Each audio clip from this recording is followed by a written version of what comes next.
Billionaire saved a drunk waitress from trouble. The next day, she didn't pretend to forget. What if one moment of kindness could change two lives forever? Claire Martinez pressed her back against the cold brick wall of Murphy's Diner, her heart pounding as three men cornered her in the alley behind the restaurant. The smell of stale beer and cigarettes filled the night air, and her hands trembled as she clutched her purse. She'd only had 2 drinks after her shift ended, but exhaustion from working double shifts for weeks had hit her harder than she expected. Now these strangers had followed her outside, their voices growing louder and more aggressive with each passing second. Just when fear began to overwhelm her, a calm voice cut through the darkness. "I think the lady would like to be left alone." A tall figure stepped into the dim light of the street lamp, his expensive coat a stark contrast to the grimy alley. Claire had never seen him before, but something about his steady presence made her feel safe for the first time all evening. Little did she know, this stranger's simple act of decency would unravel secrets that would change everything. "Where are you watching from tonight?" The 3 men hesitated when they saw James Richardson emerge from the shadows. His quiet confidence and the way he carried himself suggested someone who wasn't easily intimidated. "We're just having a friendly conversation," one of them mumbled, but James stepped closer, his phone already in his hand. "I'm sure you are, but I think it's time for that conversation to end." His voice remained level, almost conversational, but there was steel underneath. Claire watched as the men exchanged glances, clearly weighing whether this well-dressed stranger was worth the trouble. After a tense moment, they shuffled away, muttering complaints about people who couldn't mind their own business. Claire slumped against the wall, her legs suddenly weak. "Thank you," she whispered, embarrassed by how shaky her voice sounded. James approached slowly, keeping his distance to avoid startling her further. "Are you hurt? Do you need me to call someone?" She shook her head, then immediately regretted the movement as dizziness washed over her. "I'm fine, just stupid. I should have known better than to come out here alone." James noticed the name tag still pinned to her uniform and the exhaustion etched in her face. "You work at Murphy's?" When she nodded, he glanced toward the diner's back door. "How about I walk you to your car?" "I don't have a car," Claire admitted, feeling another wave of embarrassment. "I take the bus, but the last one has already left. I was trying to decide whether to call a cab or just—" She gestured vaguely, not wanting to admit she'd been planning to walk the 12 blocks home through neighborhoods that weren't much safer than this alley. James pulled out his phone without hesitation. "I'm calling you a ride. No arguments." As he arranged for a car service, Claire studied his face in the streetlight. He was probably in his early 40s, with kind eyes and an easy way of taking charge without making her feel helpless. When he finished the call, he turned back to her with a gentle smile. "The car will be here in 5 minutes. Will you let me wait with you?" As they waited in comfortable silence, Claire found herself really looking at the man who had helped her. His coat probably cost more than she made in 2 months, and his watch caught the light in a way that suggested real value. "You're not from around here," she said softly. It wasn't a question. James smiled ruefully. "Is it that obvious?" He gestured toward his clothes. "I was at a business dinner across town. Sometimes I take walks afterward to clear my head." Claire nodded, understanding the need to decompress after a long day. "I do the same thing. Well, I used to before." She trailed off, not wanting to burden this stranger with her problems. "Before what?" James asked gently, and something in his tone made Claire want to answer honestly. "Before I started working 3 jobs. My mom's in a care facility, and the insurance doesn't cover everything." The words came out in a rush, as if she'd been holding them in for too long. "I never used to drink, not really. But tonight was just— It was a hard day. A hard month, actually." James listened without judgment, his attention completely focused on her. "What happened today specifically?" Claire hesitated, then figured she'd already shared this much. "One of Mom's doctors wants to try a new treatment, but it's expensive. I've been trying to save up, but every time I get close, something else comes up. Today, I found out I need to come up with another $2,000 by next week, or—" She shrugged helplessly. The car arrived just as Claire felt tears threatening to spill over. James opened the door for her, and as she slid into the back seat, she looked up at him with genuine gratitude. "I don't even know your name," she realized. "James," he said simply. "And you're Claire." She blinked in surprise, then remembered her name tag. "Thank you, James. Really. I don't know what would have happened if you hadn't shown up." James closed the door gently and watched as the car pulled away. But he didn't immediately head to his own vehicle. Instead, he stood in the alley for a long moment, thinking about tired eyes and a daughter working 3 jobs to save her mother. If this moment touched your heart, please give the video a thumbs up. Something about Claire's story had gotten under his skin in a way he hadn't expected. As a successful businessman, he was used to solving problems with money, but this felt different, more personal. He made a mental note of the diner's name as he finally walked to his car. The next morning, Claire woke up with a pounding headache and a stomach full of regret. As memories of the previous night came flooding back, she buried her face in her pillow and groaned. She'd told a complete stranger about her mother's medical bills, about her financial struggles, about things she barely admitted to herself. The embarrassment was almost worse than the hangover. She'd always been independent, proud of handling things on her own. Now, some wealthy businessman probably thought she was a charity case looking for a handout.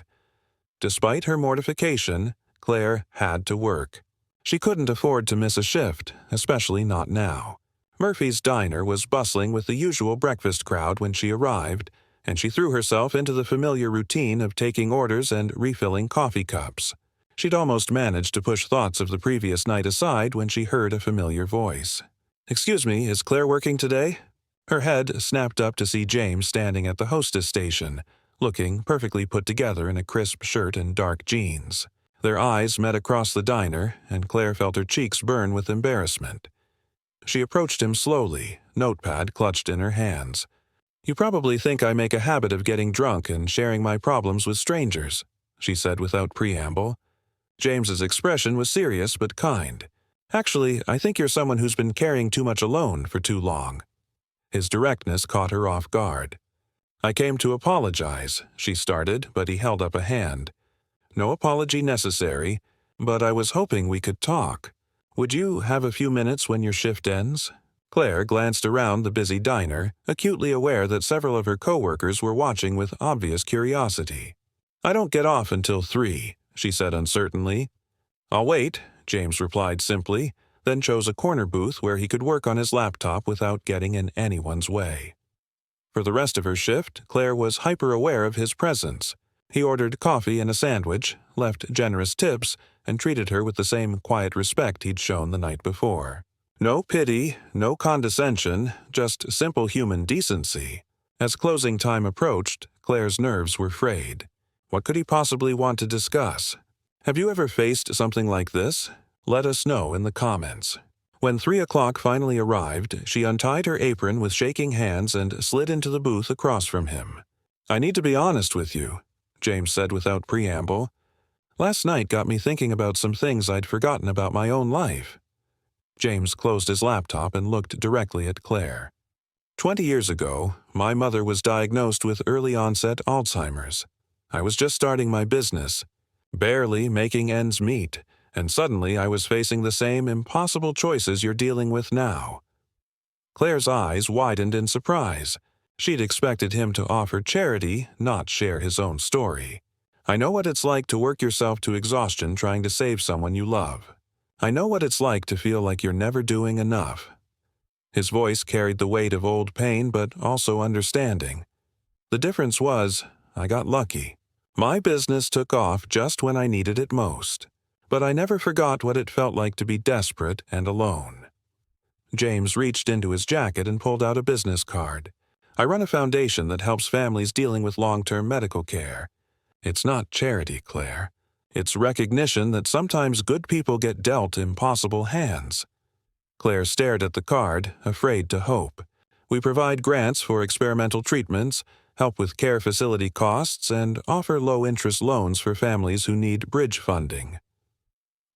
"Why?" Claire asked, her voice barely above a whisper. "Why would you do this for someone you barely know?" James smiled, and for the first time since she'd met him, he looked vulnerable. "Because someone should have been there for my mother and me. Because good people shouldn't have to choose between their own well-being and caring for their family. And because," He paused, seeming to choose his words carefully. "Because I recognize strength when I see it, and you have more of it than you realize." Claire felt tears starting to form, but these were different from the frustrated tears of the night before. These came from a place of relief so profound it was almost overwhelming. "I don't know what to say," she managed. "Say you'll let me help," James replied. "Say you'll apply for the grant. Say you'll stop trying to carry this burden alone." He slid a folder across the table. "The application is straightforward, and the board meets next week. If your mother is a candidate for the treatment her doctor recommended, we can likely cover the full cost." The diner had emptied around them while they talked, and the late afternoon sun was streaming through the windows. Claire opened the folder with trembling hands, scanning the simple application forms inside. "This is real?" she asked, still not quite believing it. "It's real," James confirmed. "And Claire? You don't need to pretend that last night didn't happen. Sometimes the hardest moments lead to the most important connections." If you've been enjoying this story, subscribe to our channel for more heartwarming tales. Claire looked up at him, seeing clearly for the first time that this wasn't about pity or guilt. This was about one person who understood reaching out to another. 6 months later, Claire stood in the sunny garden of Willowbrook Care Center, watching her mother tend to the tomato plants she'd started from seeds. The new treatment had been remarkably successful, slowing the progression of her condition and giving her more good days than bad ones. "The tomatoes are coming along nicely," her mother said, her voice stronger than it had been in months. "They remind me of the ones we used to grow when you were little." Claire smiled, remembering those summer afternoons in their tiny backyard garden. "Mom, there's someone I'd like you to meet," Claire said gently. James approached from the pathway, carrying a small potted plant. Claire had stayed in touch with him throughout her mother's treatment, sending updates and photos, gradually building a friendship based on mutual respect rather than crisis. "Mrs. Martinez, it's wonderful to finally meet you," James said, offering the plant. "Claire's told me so much about your gardening skills. I thought you might like to try growing basil." Claire's mother accepted the gift with delight, immediately launching into detailed plans for where it would go in the garden. As they walked back toward the care center later, Claire's mother linked arms with both of them. "You know, Claire, I may be losing some of my memories, but I can still recognize when someone cares about my daughter." She patted James's arm affectionately. "Thank you for reminding her that accepting help isn't the same as giving up." James glanced at Claire, who was blinking back tears. "Actually, Mrs. Martinez, your daughter taught me something important, too. She showed me that real strength isn't about solving everything yourself. It's about keeping going even when the solutions aren't clear." Over the following weeks, Claire and James continued to meet for coffee, their conversations ranging from her mother's progress to his foundation's work to their shared love of old movies. What had begun as a chance encounter in an alley had grown into something neither of them had expected. A deep friendship built on understanding and respect. Claire had returned to school part-time, studying social work with the goal of eventually joining James's foundation. "I want to be the person for someone else that you were for me," she'd told him. On a crisp autumn evening, as they sat on a bench outside Murphy's diner where they'd first really talked, James turned to Claire with a smile. "You know, I used to think successful people were the ones who never needed help. Now, I realize the most successful people are the ones who know how to both give and receive it." Claire nodded, watching the sunset paint the sky in shades of gold and pink. "I'm glad I didn't pretend to forget that night," she said softly. "I'm glad you didn't let me." James reached over and squeezed her hand gently. Some moments are too important to forget, even the embarrassing ones. As the first stars appeared in the darkening sky, Claire reflected on how much her life had changed. Her mother was thriving, she was pursuing her dreams again, and she'd found a friendship that had taught her the true meaning of grace. The scared, overwhelmed woman who'd hidden in an alley 6 months ago felt like a distant memory, replaced by someone who understood that strength and vulnerability could coexist. "Thank you," she whispered, but James shook his head. "Thank you, Claire, for trusting me with your story, for letting me be part of the solution, for reminding me why the foundation matters." If you enjoyed this story, please remember to like, leave a comment with your thoughts, and subscribe for more heartwarming tales. Their friendship had become a beacon of hope, proving that sometimes the most unexpected encounters can lead to the most meaningful connections. As they sat together in comfortable silence, both knew they'd found something precious: the knowledge that they were no longer facing life's challenges alone.